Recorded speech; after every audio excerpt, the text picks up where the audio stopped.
The next question really relates to the general issue of calculation of zakat. Could you explain to the viewers in a nutshell how that is done? There are two methods of zakat can be calculated, because zakat is payable when you have it for 1 year. So you can keep a daily record of what is your wealth above the nisab level. You can keep a weekly record or a monthly record. So then whenever the nisab level is above, then you note down the date. On 1st of January, what was the nisab you had? 2nd of January, what you have. So what you had in the 1st of January, say 1st of January 2007. So 1st of January 2008, it will be liable for zakat. Then what you had on 2nd of January, calculate it. Then 3rd of January, or on weekly basis, or on monthly basis. But to keep a record of all this is very difficult. Then you'll be spending half the day in keeping the record, which will be difficult. So it's not practical at all. The easier method and the safe method, where mistake, inshallah, would be avoided, is picking one particular day in the full year and calculate it exactly 1 year after that. Most of the people prefer Ramadan because it is the month of charity and we get more blessings and more rewards. But Ramadan is not the only month that you have to pick up. You can pick up any day of the year.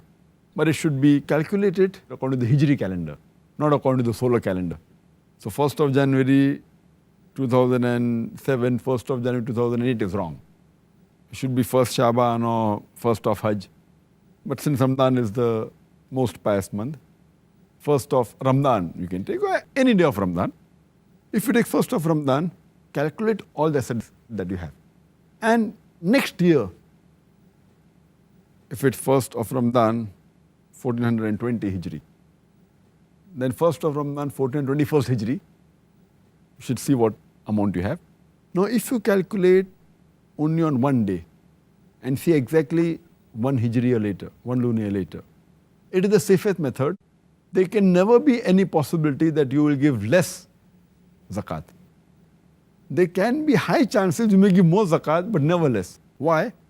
If you keep on calculating daily, then the level keeps on going up and down.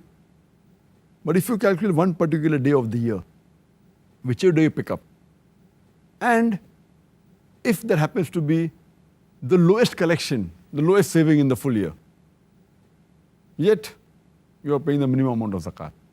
Say on the 1st of Ramadan, you have 100,000 rupees as saving, or $100,000 as saving. And that happens to be the lowest saving in the full year.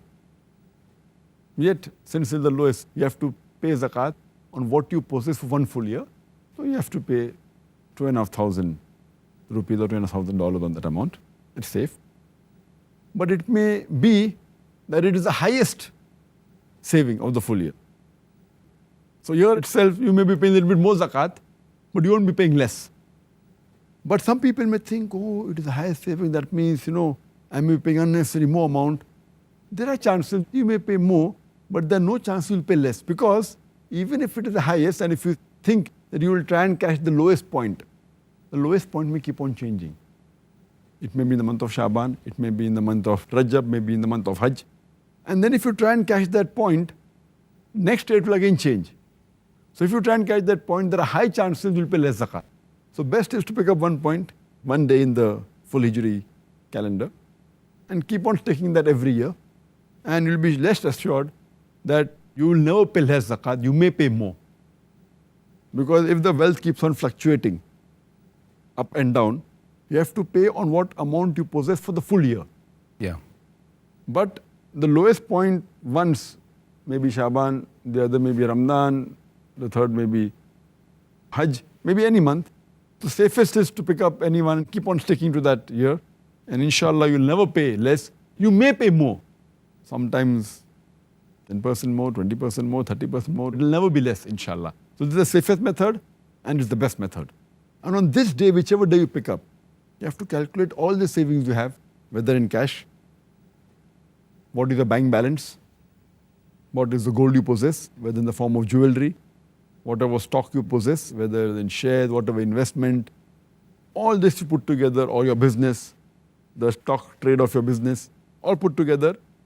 If you're due to receive some amount from someone, even that has to be calculated because he has given a bit late, but yet it's your property. Or if you have given some loan to someone, that has to be calculated. But if you have to give some money to someone, that has to be deducted from your amount. For example, you have taken a loan of $100,000 or 100,000 rupees, and the total amount is 500,000 rupees that you have in your home, cash in hand, cash in bank, stock, everything. So you have to minus from 500,000, 100,000. So you have to pay zakat on 400,000. But if you possess 500,000 and you have given loan of $200,000 to somebody else, and you have to receive $100,000 because the goods you have sold, so 500 plus 200,000 plus 100,000, you have to pay zakat on $800,000. So in all, you have to calculate on one particular day of the year, and then you have to pay zakat 2.5% on that.